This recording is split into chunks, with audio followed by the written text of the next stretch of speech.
নাটোরের লালপুরে ৪০ বছর ইমামতির দায়িত্ব পালন শেষে মসজিদের পেশ ইমাম জিল্লুর রহমানকে রাজকীয়ভাবে বিদায় জানানো হয়েছে।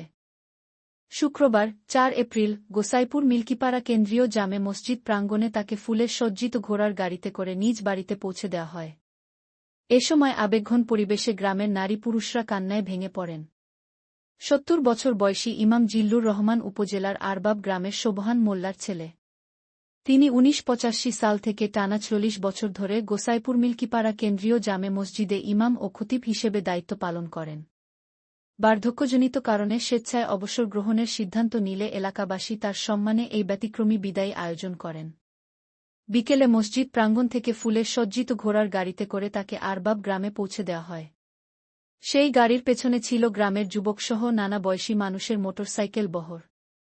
গ্রামের সর্বস্তরের মানুষ প্রিয় ইমামকে বিদায় জানাতে রাস্তার দুপাশে দাঁড়িয়ে বিদায়ী অভ্যর্থনা জানান। মসজিদ কমিটির সভাপতি সাইদুর রহমান বলেন, ইমাম সাহেব ছিলেন আমাদের অভিভাবকতুল্য। তিনি শুধু ইমামতি করেননি, আমাদের জীবনের নানা বিষয়ে দিকনির্দেশনা দিয়েছেন।